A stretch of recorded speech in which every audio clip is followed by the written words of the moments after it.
You're listening to the Show Me You Know Me show, a deep dive on the impact of personal connection and empathy from the perspective of some of the world's most successful executives.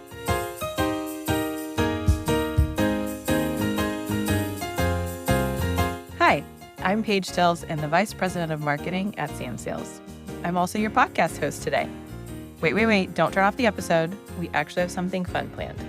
Sam usually interviews our guests for this podcast, but we wanted to give our listeners a little sneak peek behind the curtain of what happens at Samsales and a bit more Sam for our season finale. She speaks on stages across the globe and the internet, but the Samsales team gets a unique look into her life that most people don't get to see. And we wanted to share a bit of that with you today. Hope you enjoy. And welcome to the Show Me You Know Me show. Thanks for having me on my own show, Paige. Oh, you are so welcome. What a pleasure to have you. You're normally the one doing the interviewing, but we thought for our season 2 finale, we would switch it up a little bit and I would get to interview you. So are you nervous? Are you excited? Mostly nervous because I looked at the questions in advance and I saw surprise questions from Paige at the end, and I don't know what to expect. You should be nervous about the secret question. I can't wait. I'm pumped. Okay, let's dive into the first question. So before you were the Sam McKenna, what was your life like? What happened from the time you graduated college to the day you started Sam Sales, getting into sales, becoming an entrepreneur?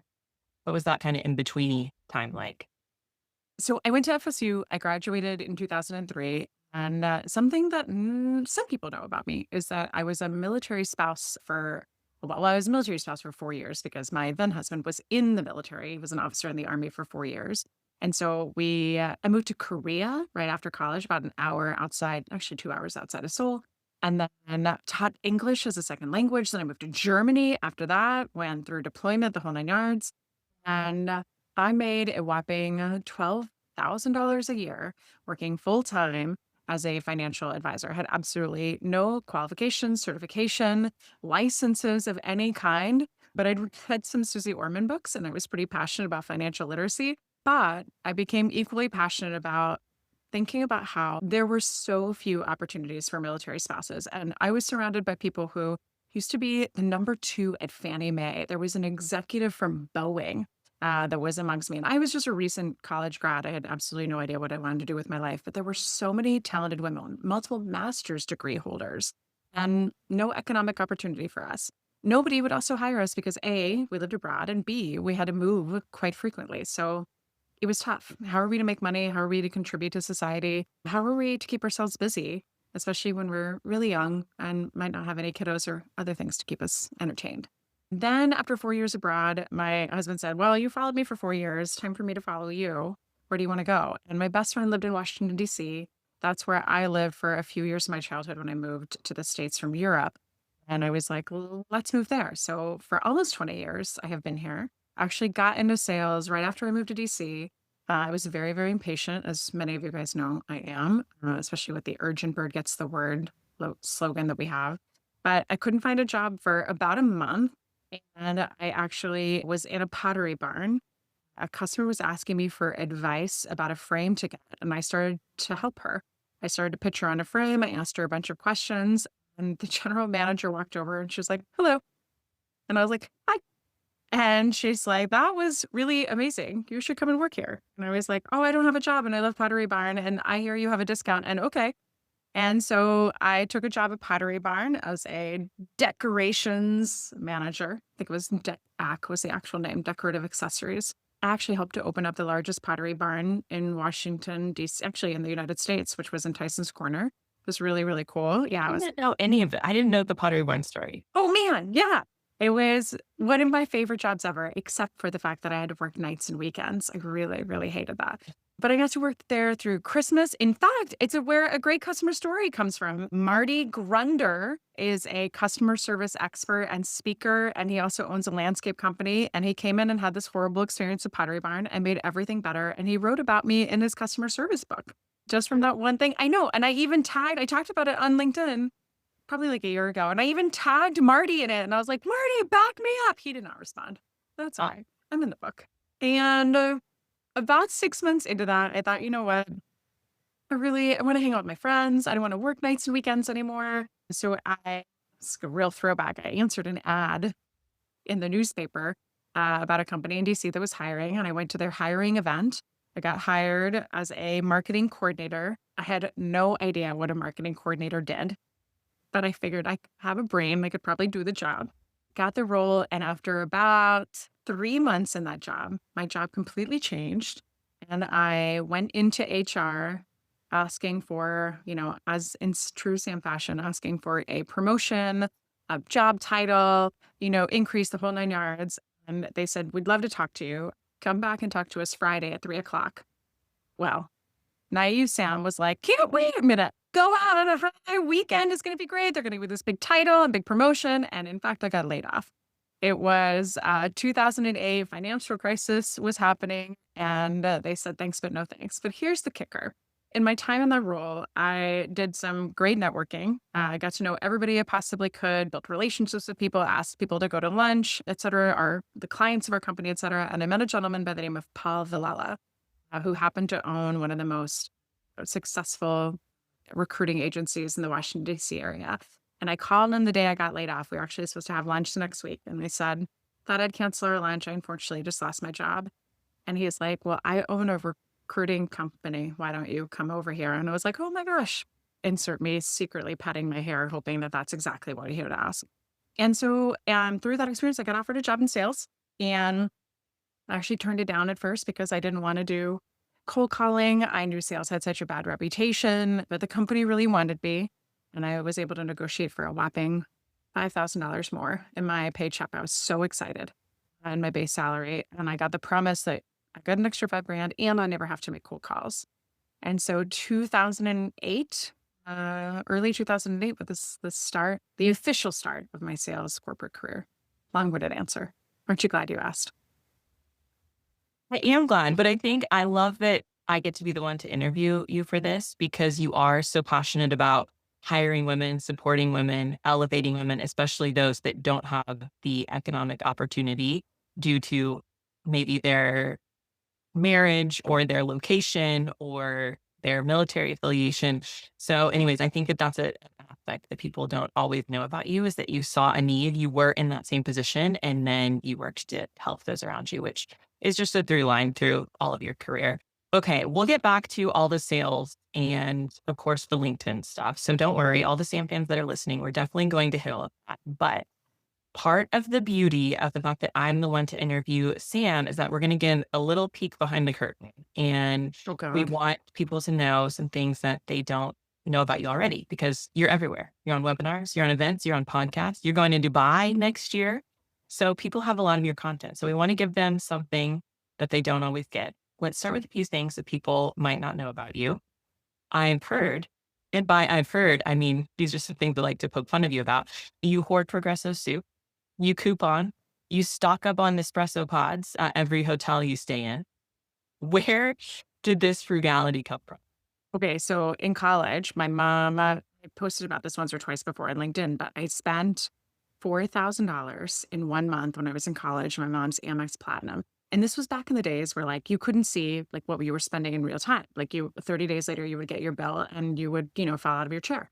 And my mom called and was like, is this right? Did you spend $4,000? And I'm like, what the hell are you spending your money on? And she was right. 100% spent that amount of money in a month in college.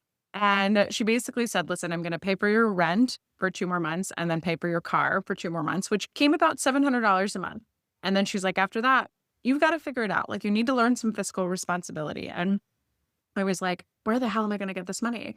So I maybe told a little white lie to get the job. We can talk about that or not. But I did that, got the job, and then started to save my money. And then I thought this was insane. So I was working at TGI Fridays. I was taking home my tips and I was like, what am I going to do? I'm just going to keep earning $36 a shift, in tips or whatever, maybe a little bit more than that. And then what? That money's going to fly. So I started to think about, okay, how do I invest? How do I figure? That's where the Susie Orman books came in. How do I think about how to invest my money, how to save it, how to make a dollar, earn a dollar? How do I do all that? But then I started to think about the frugality, right? How far you can get ahead in life by just being a little bit smarter about where you spend your money. So I started to do coupons. I did rebates. When I was in college, I would get these cards all the time that was come and test drive a Saturn and we'll give you a $50 Target gift card. And I was like, I am there. How do I get 70 more of these, right? Take the survey, do this, sell your clothes back. And I was like, I am all over all these things. And it added up so fast. In fact, one year when I lived in DC, I kept a spreadsheet of every coupon that I used and I tracked how much money I saved in a year. And this was when I made about $65,000 a year annually base salary. And I saved 10 grand just by waiting for like the Safeway, buy like 4 for $5, whatever, Progresso soups to come out. Progresso soups are like $2.99. When they go on sale for $1.25, that's real money. So I save it up. I get excited when the Nespressos are in my hotel room. I always call down. I'm like, can I have some extra pods? I lose my marbles, by the way, when they bring up an entire sleeve. And I'm like, it's like Christmas morning. But I get so excited about thinking of how to make my dollar work harder. And I think in a lot of places in my life, I've thought about short-term pain, long-term gain. If I can save money for 3 or 4 or 5 years, if I can live really below my means for 5 or 6 years, right? What does that mean? What kind of freedom, choices, what will that give me later in life? And the frugality has paid off spade upon spade upon spade. And it's still, I don't think it's something, no matter what level of success I have in my life, I don't think it's something I will ever not get excited about. Free things. Yes. And for everybody listening, you just have to know when Sam says she gets excited about a Progresso soup sale, it is like the Slack is blowing up. We're getting pictures of the Progresso soup. When we were at our retreat last year in Washington, D.C., she's calling up to get more Nespresso pods so that she can share with all of us. So that who wants a bag of Nespresso pods? So those are expensive. Frugal and also generous. Okay, can you go back when we talked a little bit earlier about giving a little white lie to land a job? Can you tell us a little bit more about that? Okay, in my defense, first of all, I went to Florida State University, which was a student body of like 30,000 people. And it's in Tallahassee. It's a tiny town. And those of you who've gone to Big Ten schools probably have the same thing. I don't even know if the FSU is a Big Ten school. I'm just going to go with it. Oh man, some football lovers are really going to roast me. Damn it. For those of you who have gone to really big schools in small towns, you feel me. There we go. Here's the thing. So it was impossible to get a job, right? And I needed one. I had rent to pay, things like that. And it was at a safety net, my mom, but so I'd applied to all these jobs, including all these waitressing jobs. And then finally, I went into TGI Fridays at like 3 o'clock one afternoon. And I said, hey, I got a message on my answering machine to come in for an interview. And here I am. I got no such message on my answering machine. And so the, lovely hostess or whatever was like, oh, that's so great. Do you know who called? And I'm like, gosh, I can't remember. I'm so sorry. I'm an idiot. I'm 21 in college. I don't know anything. I don't remember who called. And she was like, no worries. Gets a manager. And he's like, oh, I'm so glad you came in. Yeah, let's start. Can we find your application? And I was like, that would be great. And I got my job. So little white lie to get the role, but a little strategic maneuvering, maybe early sales process. I just happened to be in the area when you've been stalking somebody's building and waiting in the lobby all day. Little white lie to strategic. But you also earned the interview. You didn't lie in your experience. You just thought in and hopefully some free cheese sticks after. So many free cheese sticks and cheeseburgers. Those are my favorite. I also would like to know that I got fired from that role. It's the first of 2 roles that I ever got fired. What's the second one? Now you have to buy a martini for that one. But I got, because I saw that my colleagues were, okay, so back in the day, you had these little cards. You get points every time you ate somewhere. So you would eat, you get points for what you smell, whatever. My colleagues were swiping their own cards on other people's bills. So if somebody came in, you come in, you're like, oh, I don't have a point card. They would swipe their own. And so basically 78 tables that night would get stacked up on points. So I reported them. I got fired because 1, I wasn't doing that. 2, everybody was in cahoots. And 3, also everybody was smoking the marijuana out in the back parking lot of TGI Fridays. And I also did not smoke, did not cheat. And I did not smoke the marijuana. So they wanted me out of their way, and I got fired. I still remember the feeling. It was terrible. Marijuana. They were smoking the marijuana. The marijuana. Smoking the doobie. You got fired for being the goody two shoes. For justice. Wow. I know. I wish I could remember that manager's name. He's probably now hired us at some point. Doesn't even remember. Oh gosh, that's a good story too. Okay, so circling back to how you couldn't find a job when you were overseas and then you came back and it was kind of hard to get your feet on the ground and get that momentum going. And you've always been a go-getter. You've always been, I'm assuming, wanting to have the illustrious career you now have.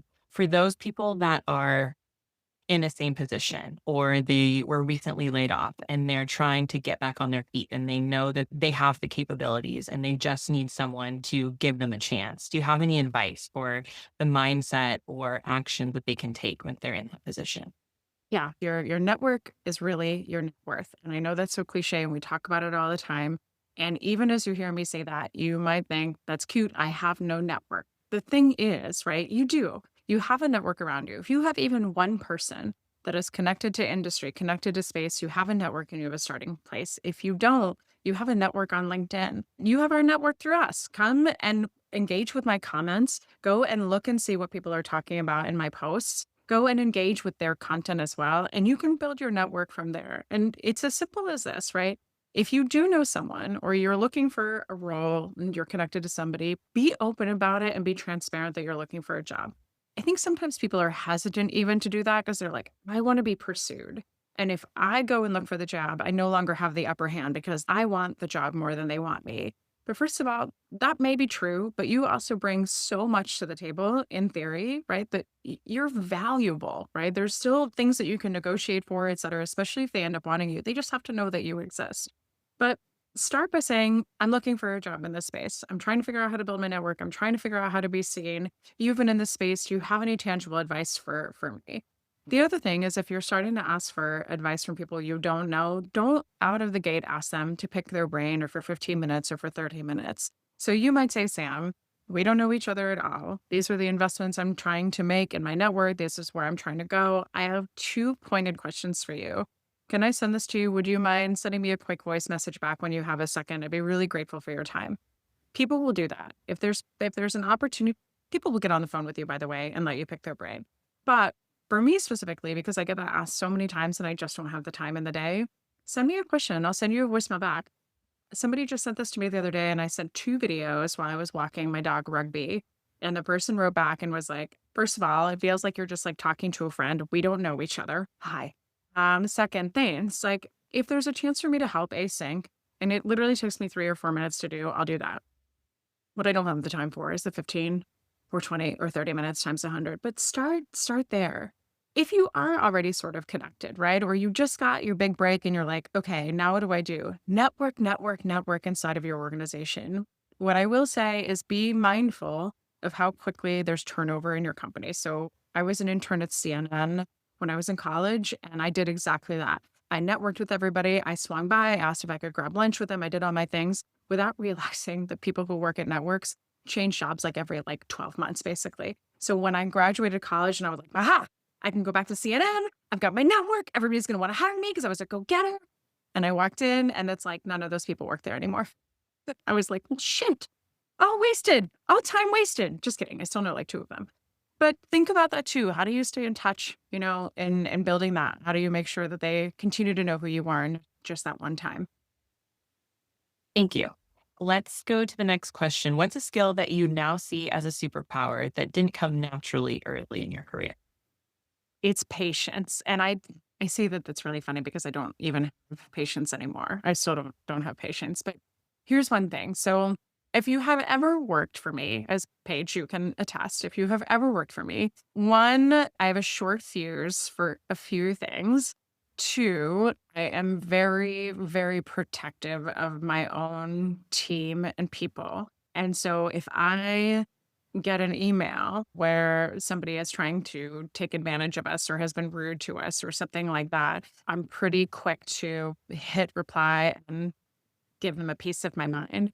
My old rep Kayla, in case she listens to this, used to always send me the Inside Out meme with the anger guy character blowing his lid off and then the little red guy behind him cowering. That was me and Kayla. I'll let you guess who was who. But I think and it's very, very, very hard. You ask in a relationship, are you fight or flight? I am a fighter. Let's talk about it now for the next 7 hours and sort it out, which is very enjoyable if you were married like I am to a flighter who's like, let's just take it easy and revisit tomorrow. And I'm like, God, why? Why would you torture yourself? So the tough part for me is sit on my emotions for a little while, don't hit reply, sleep on it, wait and see if I still feel the same way the next day, and to be a little bit more kind of measured in my response. I'm also very excited to burn bridges when I feel like someone has done me wrong or if I have an opinion about something. And that's another thing that I've had to learn, that sometimes those bridges come back for our benefit. And the person I have to think about is not myself, but the other 15 plus people we employ. So sometimes the things I really want to say, I'm not allowed to say. And that sucks. But I'm working on it. Wait, so which part of this was a superpower? The super The superpower now is the I think let's say it's a superpower in motion. I am desperately trying to be more patient. And I think it's maybe the superpower is the amount of work it takes to do what I'm supposed to do versus what I want to do. So one day will be a superpower. Well, I was going to say, I have been working with you, the little red guy behind the guy, blowing his lid. And I will say it is so comforting to know that you have the big red guy in your in your corner. Really. And there have been multiple times where, I try not to body. I know Catherine and I joke about the early days when we're on an email thread and we need to go a little bit harder than we want to. And Sam says, okay, go ahead and email them back. You should say this. And we're like, oh, I just want to be, I want to be a people pleaser. But really, when we need you, you come in guns blazing, and just knowing that I have you on my team supporting me and always believing in my side of the story really has created a culture of safety in sales and being able to be open about your mistakes. And it's just such a great feeling to know that we have you. That's so good to hear. Thanks. There's always somebody to cheer somebody out for you if you don't want to do it. I got you. With pleasure. That's a superpower. Thanks. You started posting on LinkedIn before anyone was doing it. Yeah.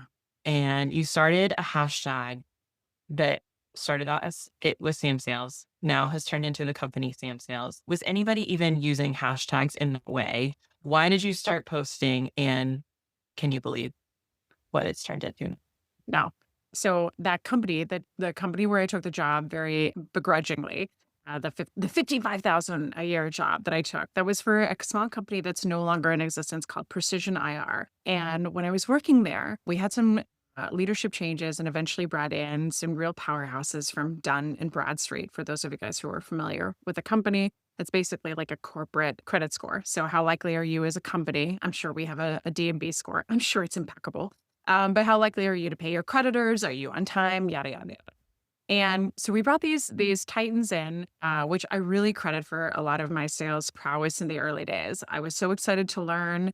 One of them bought me the Jeffrey Gitmer's Little Red Book. Many of you guys will know about that. My husband actually at the time yelled at me for focusing on work when we were on a vacation. And I pretended to take a shower when I was actually just in the bathroom reading my book of sales. I still have it on my shelf over here too.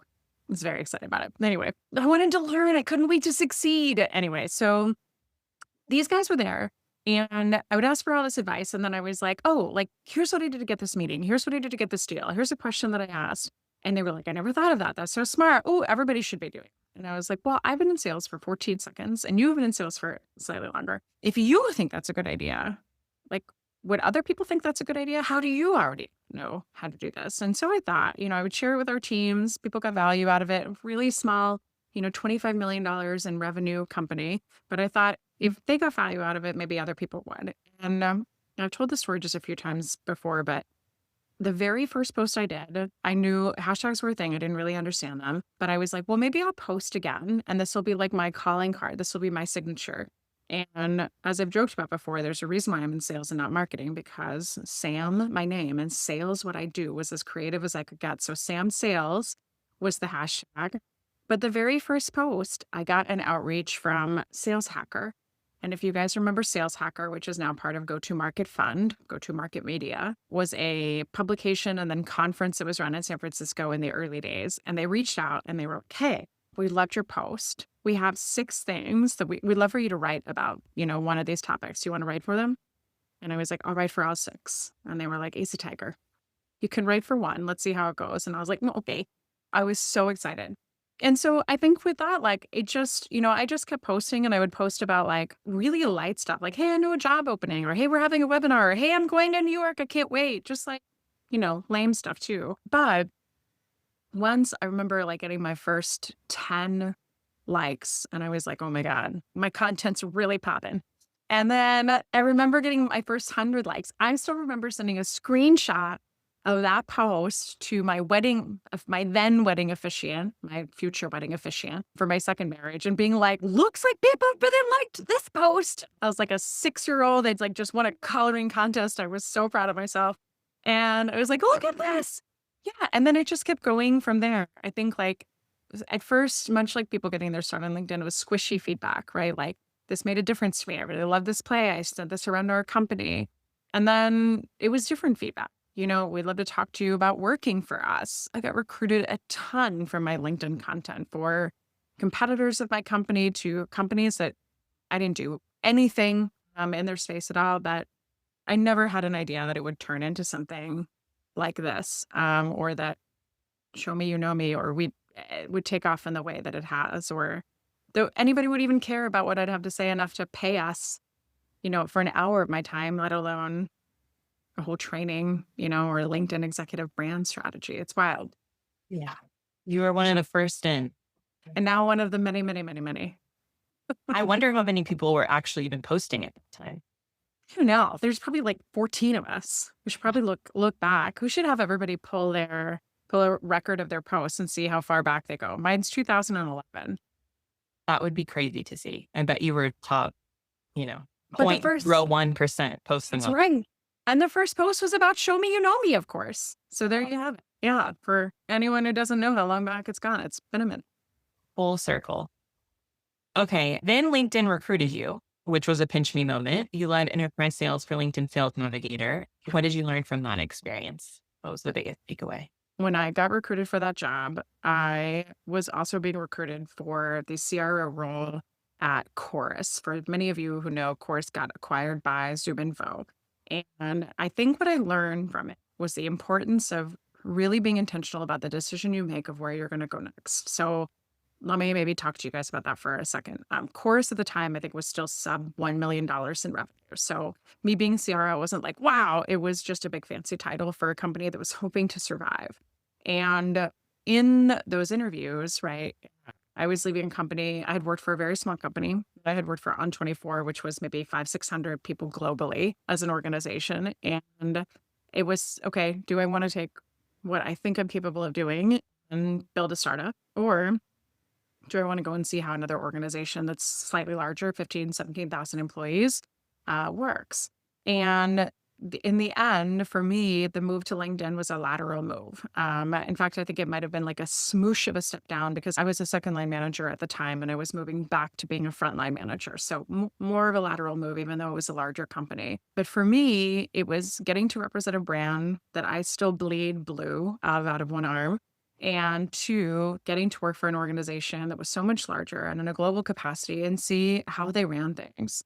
How did they do one-on-ones? How did they think about annual reviews? How did they do benefits? How did they do time off? Like, what were all of those things that a company did differently, and how did they sell differently? I learned so much from 19 months that I was there. And I think what's amazing to think of, right, is how the ending of my time at LinkedIn was the catalyst for starting samsales. If I'd gone to Chorus, right, maybe Chorus would have never gotten acquired by ZoomInfo. Maybe I would not have done a great job, hired the wrong people. Maybe it would have died on the vine. Who knows? Maybe I would work for ZoomInfo and there'd be no such thing as samsales. And I think for the forks in the road, the intentionality of the choices you make, you think about everything else it leads to, right? That I think thinking not about the big fancy title and just getting to say you're a CRO. Nobody cares about that. Go and make the choice that lets you learn and lets you figure things out, so that whatever the next job is, whether you do entrepreneurship or you keep climbing the corporate ladder, or you retire and open up a waffle RV somewhere, I don't know, whatever it is, you're learning something for the next play, not just the next play. And that definitely sent you up to become a successful entrepreneur and founder, even though you talked about how scary it was to take that next step and bet on yourself Yeah. rather than be part of a larger organization. What gave you the biggest pause in starting Sam Sales and what caused you to push through it? And any advice for those in the throes of it, entrepreneurship right now? I think I have a parallel here between starting a family and starting a business. And the parallel to me and what gave me the most pause was money. So money, again, thinking in my early days, everything that my mom taught me and how I kind of got my financial stability. I think with that in mind, when you think about starting a business, you're walking away from so much. You're walking away from stability, you're walking away from a salary, from benefits, from 401k match, from equity, a lot of things, right? And so you think about that. I thought about that in the early days when I thought about having a baby, and my company at the time didn't have a maternity like leave policy. They didn't pay for maternity leave. And I think at the time I was making something like $12,000 a month. And I was like, if I leave for 3 months, I'm paying $40,000 basically to have a baby on top of everything else. That's the way my brain thought about it. So biggest pause was, is anybody going to hire me? And am I going to make any money? But the advice I would give you is to make sure that you have a very long runway before you start a business. So for me, I had a runway, I had lots of financial padding, and I knew that I could probably give this 18 months before I started to itch a little bit. And I think for those of you who are not in sales or haven't gone through a traditional sales process before, know the motions, know the pitfalls, et cetera, give yourself 24 months because the time passes quickly. You don't get sales very quickly, right? It takes time and it takes time to really find your footing. And the last thing you want is to think like, well, shit, I ran out of money and now I have to go back to corporate America. If only I'd saved 6 more months, maybe things would have changed and I could have kept going with this. So I think that's the biggest pause. I think I also had just worry about who would hire me. What was I worth? First proposals I put out were like $250 an hour for my time. And I think I even said like, if you sign today, it'll be $200 an hour. And after taxes and a whole lot of other stuff, that's like enough to buy Progresso can of soup. Should be exciting news for me. But I think the thing I would think about for me is I know myself better than anybody, right? I know how competitive I am, how disciplined I am, my work ethic. I know that I have a strong network. I know that I can ask challenging questions. I knew all of that. But I think in the back of my mind, I was hesitant to do things that would show I was committed to being an entrepreneur. Because what if it fails? Then I look like a fool. I have egg on my face effectively. So I think it was maybe 4 or 5 months before I even got a professional email address.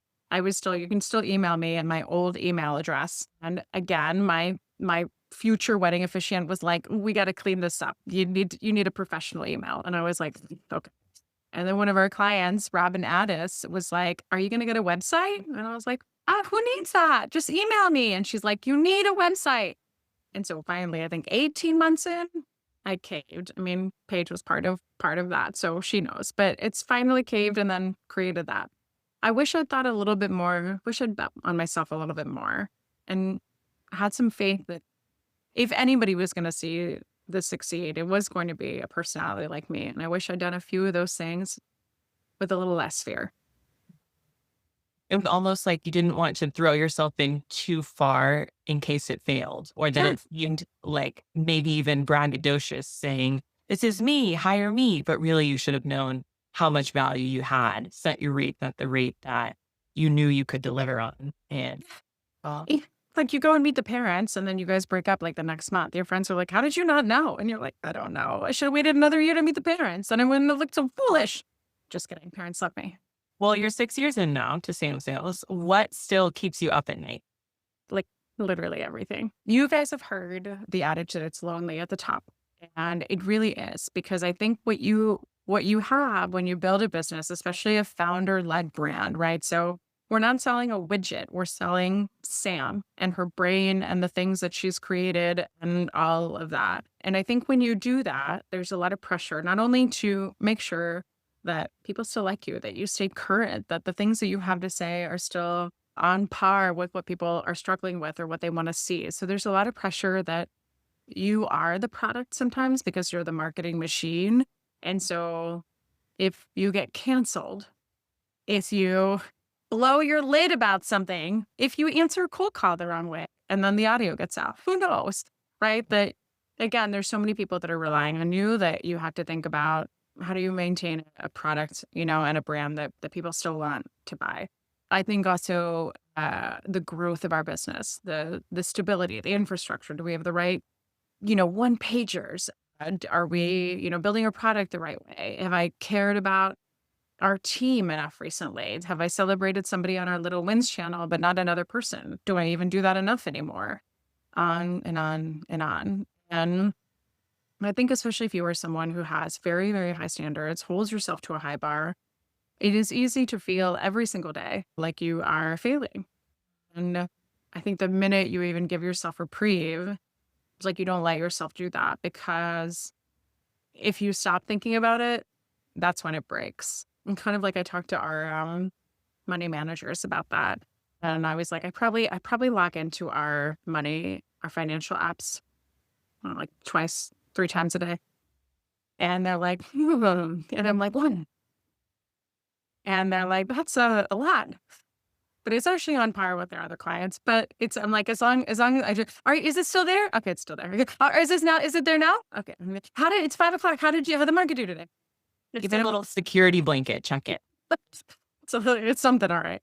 But I think the same thing. So I also long for the day where we stabilize. And I know that'll never happen. So I say that in jest. And what I mean by stabilize is like, we're not going to need, we don't have to update a PowerPoint deck. We don't have to think about new data to put in here. We don't have to think about another process. It's just going to be like, oh, this same old?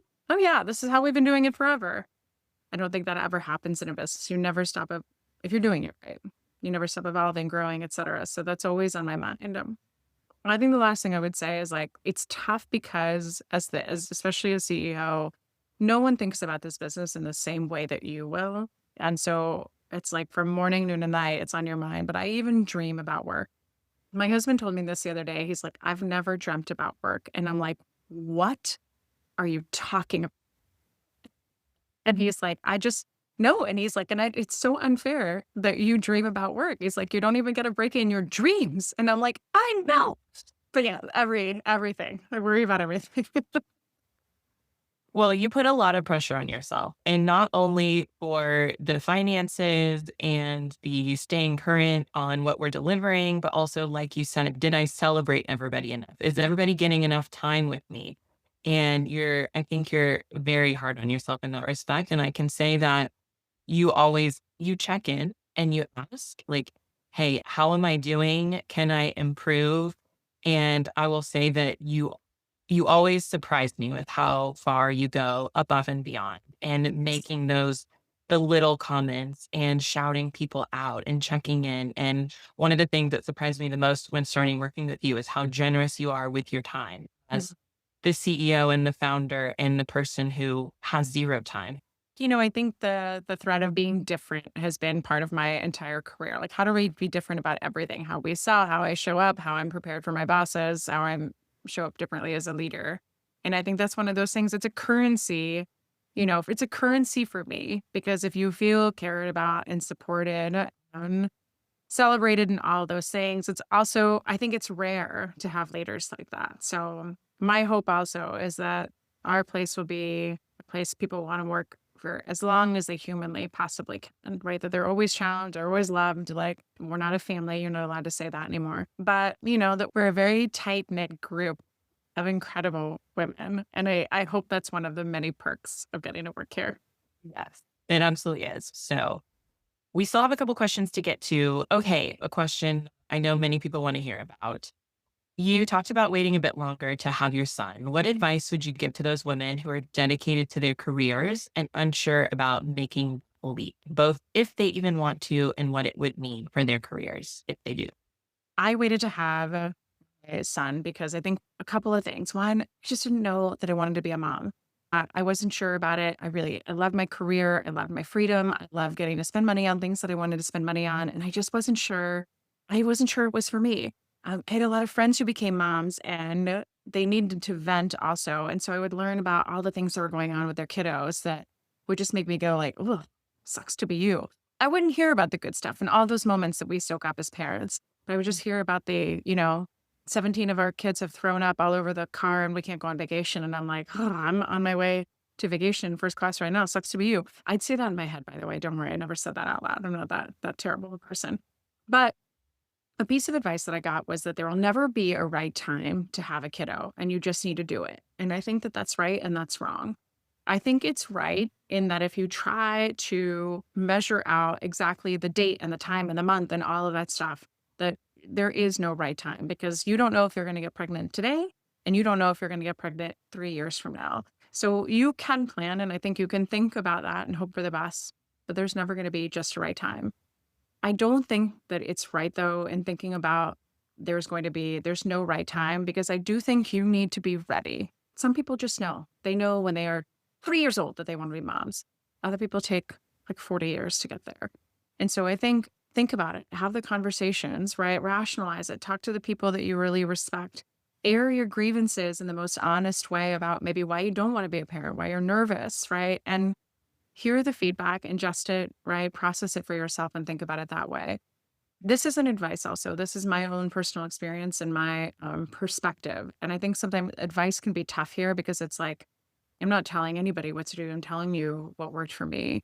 I think the final thing to just note here is that financially, I also wanted to be really, really ready for this. Being a mom of tiny humans, as Paige, you can attest to, is a lot. It's draining. It's a full-time job. And it's not even the work. I'm not even talking about the work. It's the mental load.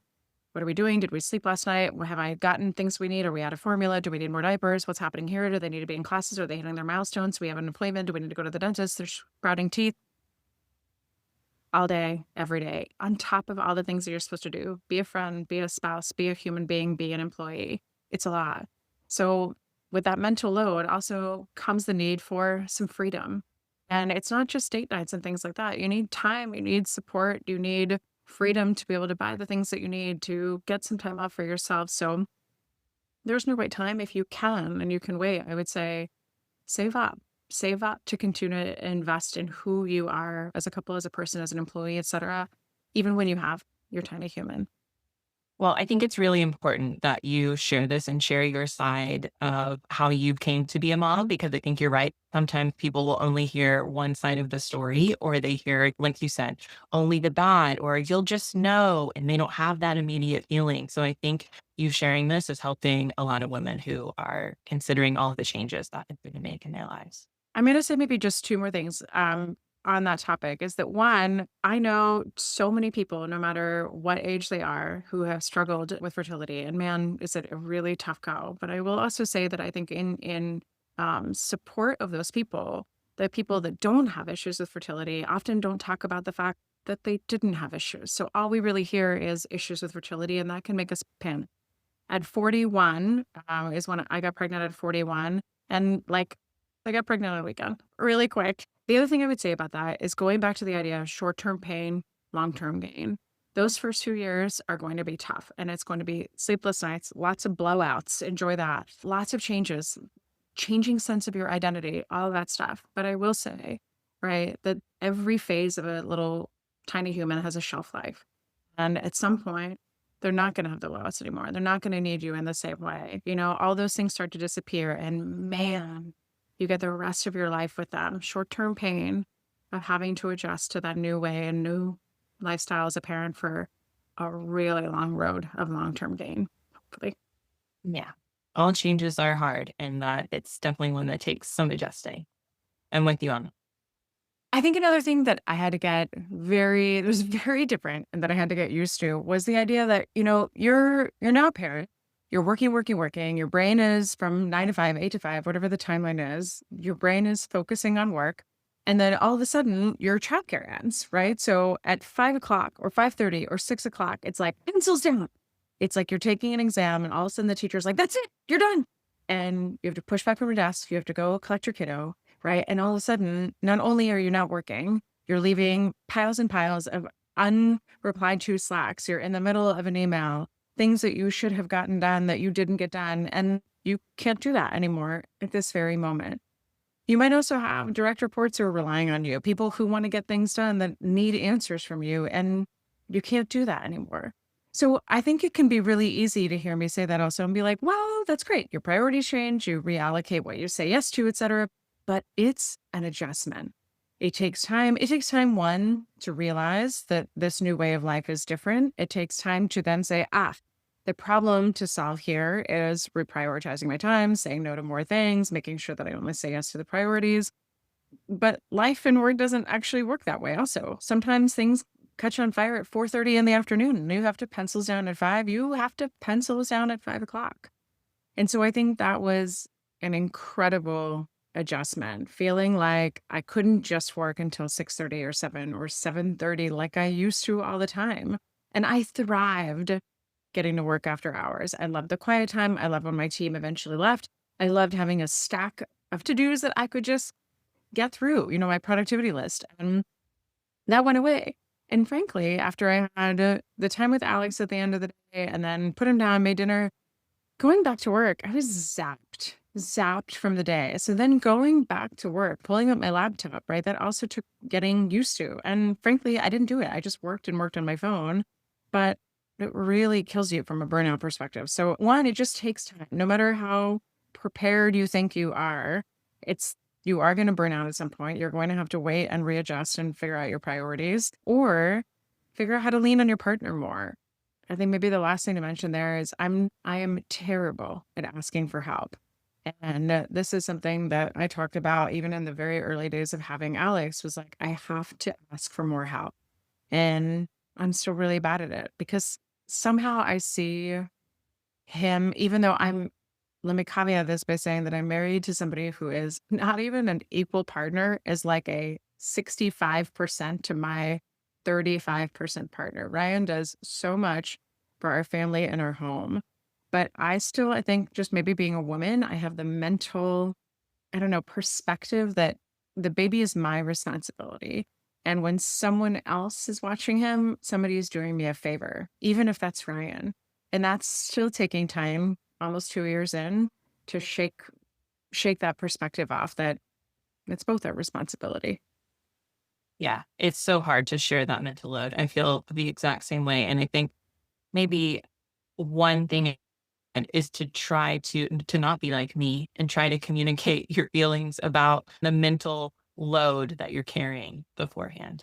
I remember one of our other guests on the Show Me You Know Me show talked about this, Kim, and she talked about how she worked from home and her husband would leave during the day. And it is a different mental space. Like you leave the house, you're not in the throes of still childcare. You're not in the throes of where you live every single day.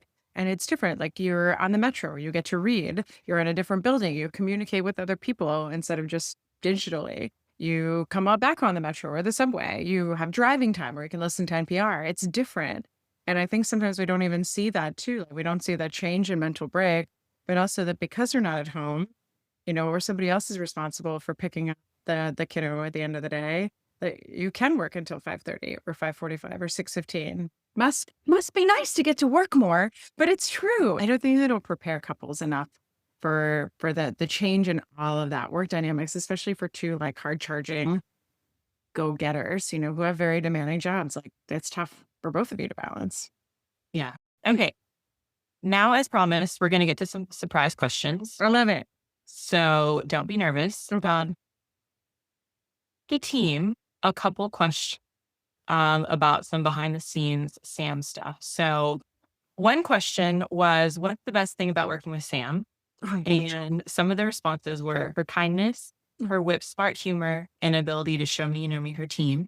The best thing about working with Sam is it feels like you're working with your best friend. You can always be goofy and have fun and then transition into the serious stuff real fast. But it's always nice to know that she cares about you as a human and not just an employee. Fake it till I make it. What? Just kidding. Who said that? Okay, this is not going to be a Sam love fest, but let me read a couple bit more. Your most valuable trait as a leader, she's empathetic while always stretching you to learn when the opportunity is there, but will swoop in when you need her. I think her most valuable trait, which sometimes she thinks is a negative, is her empathy. Mm-hmm. I also think she's self-deprecating, knows that everything isn't always perfect, and is open to other people's feedback and opinions. Oh, so nice. That's so nice. Thank you A for little reading that. Oh, of course. I want you to know, because I know you are so hard on yourself. So I hope you let that resonate. But my question is, you've had positive and negative experiences with leadership. And I think you have done such a great job about creating a culture and a team and an environment where people feel safe around you, they trust you, they have a good time, and they work really hard and meet high expectations. Like, for those people who want to be a leader like you, what are some things that they can do to start? Oh, that is such a good question. I think one of the traits that makes me good as a leader is that I'm not of the mindset that my way is the right way for many things. There are, we'd say maybe like there's a list of like, I don't know, 10 or 20 things where I'm like, yeah, we don't do that. We don't not respond to, emails from clients in 24 hours. Like there are things where I think it's just like manners and this is just the way we do things. But I think having the mindset of like, there's different ways, there's probably different things that have come up. There's more to the story of what somebody's going through. If we assume positive intent, if we give the person the benefit of the doubt, if we approach basically anything that we have with that mindset of thinking about the other person first, I think that lets us just it lets me show, I think, that I'm naturally curious to figure something out, that I'm open to feedback, different perspectives. I'm hoping that that also creates psychological safety in people. And it also helps me kind of lead with questions so that we can get to the answer, especially around difficult conversations. So I think I think the self-deprecating part that you mentioned as well, right? Like it's my normal stuff anyway, but I actively try, like when someone's like, hey, can you send that thing that you promised you would send yesterday? I'm like, oh, that'd be helpful, huh? Like just making fun of myself to be like, yeah, I screw up too. And it's okay if you screw up as well. But like those like little things to kind of keep it light or show. I think even by holding myself to kind of that high and humorous standard, even when I screw up, says like, I really should have done that yesterday. And I hope you feel the same way when I have to remind you to send me something that you should have really sent yesterday. I think also like humor, difficult conversations are necessary, but I think also humor in all things. So we can communicate things, we can find ways to build humor and lightness in crappy moments and difficult moments and coaching moments. Same thing with you, Paige, with Dakota Gate. If you guys don't know what that is, I highly encourage you to look it up on Paige's post. But not that that was a teachable moment or something like can never happen again, but it was a big mistake, and I couldn't wait to, and what's the word, to memorialize that, make sure we never forgot. So I think that's a couple of things. I would say the other thing is the empathy part, I think is key. I am, as Paige and everybody can attest, I'm a little bit of a bull in a china shop when things go wrong. And so if we miss something, we miss a deadline, if we, didn't do something with our client, I can definitely be quick to, anger's not the right word, but like, why did this happen? It can't happen again. We have to, shore our stuff up. But I think the part that I've worked on for a long time is like, there's probably more to this story than I know. So my biggest fear is I'm going to say, I can't believe you were late to this meeting. And the person's going to say, my car broke down and you didn't even bother to ask me about why I was late. You just assumed that I'm a terrible human. And so it's kind of like, hey, like, we definitely have to be on time. Like, talk to me about what happened today. And I would say it's also, I look out for patterns. So I'm never going to chastise somebody or talk to them unless it's a big egregious mistake. But things happen, mistakes happen, right? We fix them. But until it becomes a pattern or it's something somebody consistently does that I see, I don't want to talk about it because we all make one mistake. And I certainly don't want to get a talking to every time I'm 3 minutes late to a meeting once a year. I think you're also good about showing, like someone said in their response, showing your vulnerable moments, which makes it okay for us to be vulnerable with you. Like there have been a couple times on our executive team meeting where you show up and you're like, which is unusual for you to say like, I'm just kind of in a funk and this is why. And, something happened with this deal or something's happened or I'm feeling insecure about something. And it really makes us feel like we don't have to be on all the time. But it's okay that there are ups and downs to, which I think is so powerful for women in your position to say, like, even I have these moments and like the rest of us can just take a sigh with relief. Like, it's okay for me to feel that way too. Yeah, it's great to hear, and I think I'll talk to that, and then maybe just one more thing. I promise I'll move on, but I think that is a really tough thing for leaders to do. I think some leaders don't even consider how their demeanor impacts their team, right? And so we talk about culture, and it really comes top down, but like behavior, mood, how you show up also impacts culture in a good or a bad way. That's sad. For me, I think I always want to put on kind of a brave face, even on days that have been tough, because the last thing what I think in my head is I'm kind of the parent here, and it is not my job to burden any of the members of my team. I don't want to add to the workload and stress that they already have and the things that they're doing in their day to day. That's sad, right? There are days where it's funky, and there are funks, or we've hit our hundredth snag for a new process or a new bank account we've set up or whatever. Like even has happened this week, and I'm like, oh my god, pass the wine, right? Or just say like, I am in a funk, or I'm not. I've never been somebody that's needed like a mental health day. Like I've just always powered through.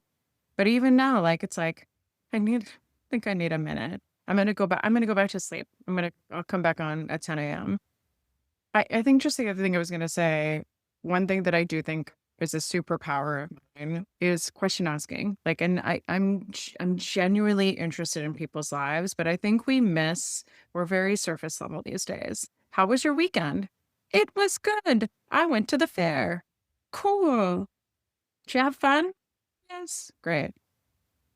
Like, who'd you go with? Is it a special thing? Did you guys walk? Did you take your e-bikes? Like, who rode on what? Like, how did you get there? Just people want to feel like their lives matter, right? And if we just take the time to just think, if you ask one active listening question, if you dig in a little bit more to the one thing you asked or the story they shared, and I think even just the other day, one of our team members went to a football game in Texas, and she was like, we had such a great time. And I was like, send us pictures.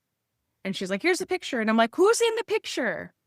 And then we talk about somebody photobombing, and then we see the people, and then we can talk about this. And then she tells about butter that she spilled on herself.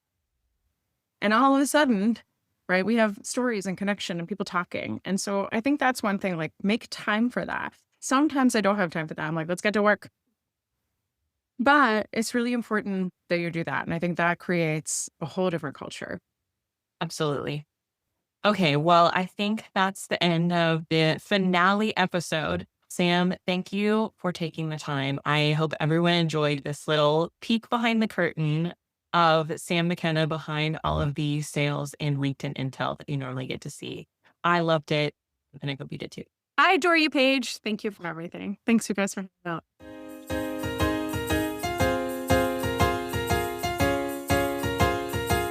I hope you guys enjoyed this episode as much as I did. Now, let's get into it to answer some burning questions from our audience. All right, who's ready for Sam Spills? Let's get into our Q&A.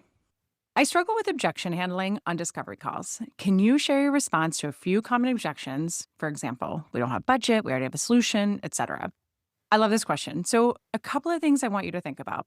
Number one, when you get an objection, this is an incredible opportunity for you, one, to show people that they are just like your buyers. So you might say something like, oh my gosh, we get this question all the time. We get this note all the time. You're in great company. All of our customers have this exact same question before they become customers. All of that jazz. So make them feel like you get that question all the time and it's very normal. Two, you want to think about how to answer it and then answer it with logic or thinking about your so what of your solution. So I need to think about why it matters to that buyer. I'll get around the objection. I'll explain something to them, and then so what? Why does that matter to them? Why should they be compelled to take action and move forward? The other thing you want to think about as a pro move here is think about the next or forthcoming question, right? So if somebody says, well, I don't know that the timing is really right because we have lots going on in Q1. So we don't want to bring on Sam sales just now. So I might say something like, oh my gosh, we hear that all the time. And frankly, when is a good time, right? It might be summer when it's seasonality and things are a little bit slower, or it might be this other period of time, but there never feels like a great right time, right? Here's the thing you want to think about. Then I'll answer that objection. And then I'll say, and one other thing you might also be thinking about, well, what if this happens, or what about this timing, hurdle? We've got you covered there as well.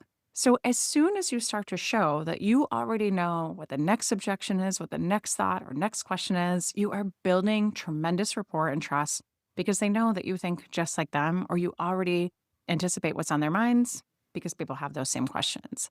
Now, the second thing I would tell you about, let's think about we already have a solution. Sometimes we get on discovery calls. They are outbound discovery calls or even inbound. And we're like, tell us about your existing solution. Tell us about the landscape. What are the challenges? And we kind of get these shruggy responses where people are like, everything's pretty great. Honestly, we just wanted to know what else was out there. Oh, great. Thanks. What a lead for us. The thing you want to think about with that answer is there's a reason they're on the call, right? They have a challenge. They're not just here for their health. We are busy, busy, busy. They're showing up for a reason, and we have to get to the bottom of that. So we might even answer and say, I'm happy to run you through our technology and showcase this, but there's probably something that's missing on your side, or there's probably something, if you had to think about your existing vendor, what do you wish they could do better? What could be a better experience, et cetera? And honestly, if they keep pushing back and saying, no, nothing, listen, we're again, just curious about what else is on the market, I would close the call. It's not worth your time. You're not in the business of teaching people what's in the market. You're in the business of showing them how you can solve their challenges. If they're not willing to give you something, say, you got it. In the interest of time, why don't I do this? I'm going to send you some materials, a bunch of our demos of our website. I'm going to give you some great one-pagers. And if there's something up there that's interesting to you, give me a shout. Now, some of you might be listening and thinking, well, wait a minute, don't let them go, right? You already have an active buyer. Why would you just send them materials? But you also have to qualify the opportunities for yourself. Is this a buyer that's truly interested in solving their problems? Are they truly interested in sharing their challenges with you so you can solve them? You might also be talking to an immature buyer. You might be speaking to somebody that doesn't actually have authority, doesn't have budget, and is frankly just looking to educate themselves rather. So that's what you have to think about in that moment. You have to think about, is this a good use of my time? Should I continue to fish around, or should I just say, here's some data, take care? Okay, so we talked a little bit about financial literacy in this episode. And if you're thinking, well, how do I maximize my earnings and how do I build savings? I have a few tips to share with you. First and foremost, I don't want you to think that you don't have enough or you don't earn enough to start saving. That is such a common hurdle. And people say, well, I only have an extra $100 per month or an extra $50 per week. And gosh, that's just nothing. And if I hit an emergency, it's going to go away. But if you hit an emergency and you don't save, you're not going to have anywhere to pull that emergency funding from. So the thing I would say is no matter what your earning level is now, start to look at your actual expenditures, your fixed and your variables, and start to create a budget that allows you to pull even a modest $50 a week or more into a savings. The first thing I would do is build your emergency savings. This is really, really important. Your car breaks down, you need a new HVAC for your house. Those big expenditures add up. And the last thing we want to do is put them on credit cards because that is, well, I lied. We do want to put them on credit cards, but not once we carry balance and that we're capable of paying off in full. We want to put it on credit cards because we want to get the miles. Am I right? Any other miles junkies out there? Just me? Okay.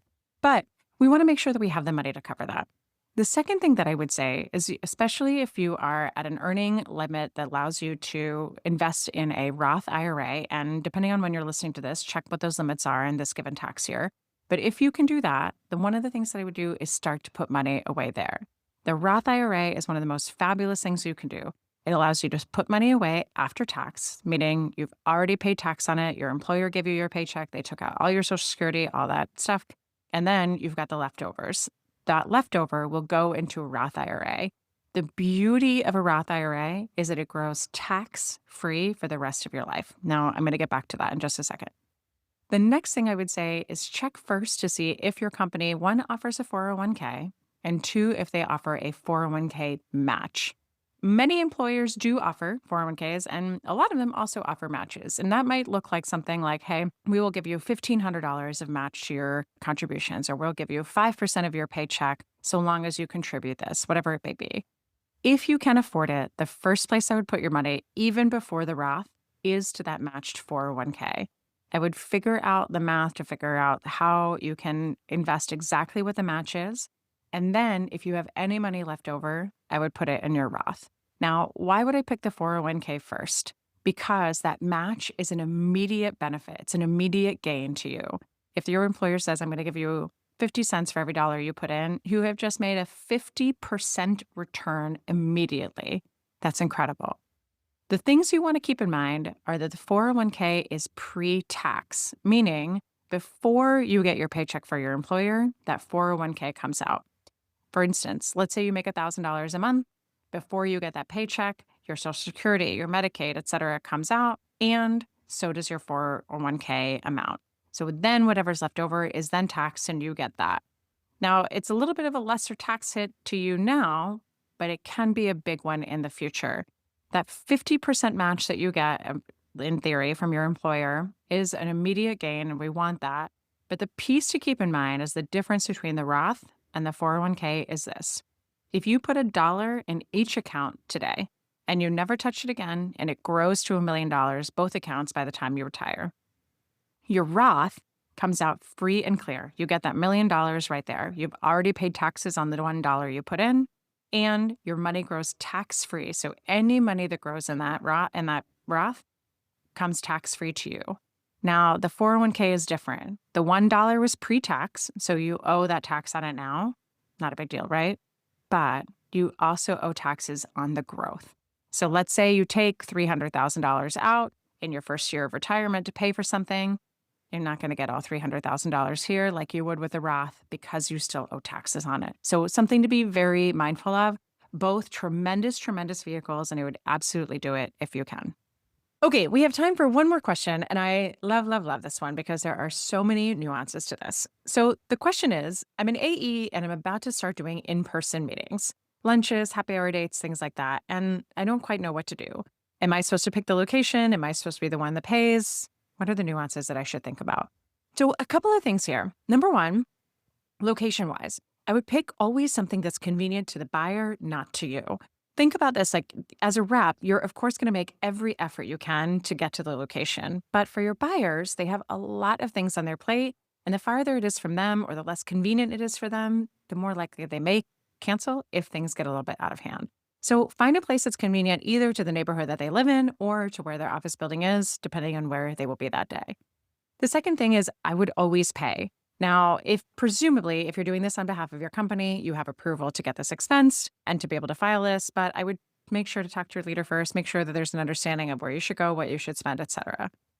Two more things. I would always pick somewhere that has a little bit more of an elegant vibe. Now, this doesn't mean that you need to pick a Michelin-starred restaurant, but think about somewhere that has polished bartenders, isn't a normal dive bar, unless they say, pick your favorite dive bar, or I'm in your city and traveling on the hunt for the best cheeseburger, or something like that.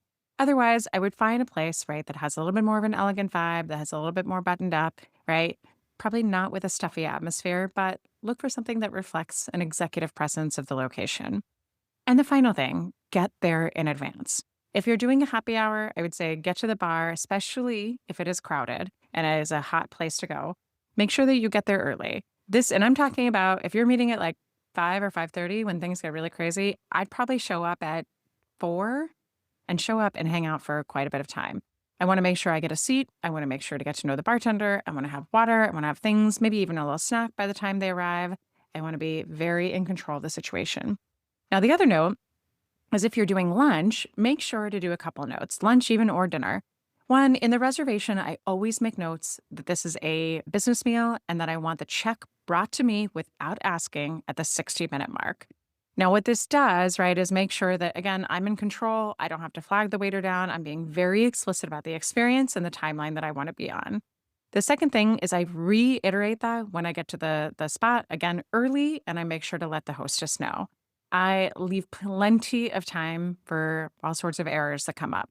Traffic, parking, anything that might come up with an accident. I want, again, to be very much in control and to show up there very, very early. The other thing that I would say is with the 60-minute mark, right? I don't want to flag the waiter down. I don't want to have to make the awkward connection of trying to get somebody to bring us the bill. I want to be in control. If you can't tell, I love to be in control, but I want to be in control. So when the check comes, even if we're not quite ready, even if we want dessert, right? What we're doing is making sure that now I can decide what our next steps are. So if you give that simple guidance, you'll be in great shape, right? Make sure that you get there early, the people know why you're there, and it allows you to move the conversation and the dinner along at your pace, not the pace of the restaurants.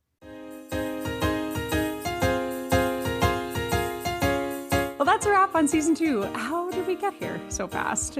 Thank you so much to all of our amazing guests that made this season so great. Now, the big question is, should we do a season 3? Stay tuned.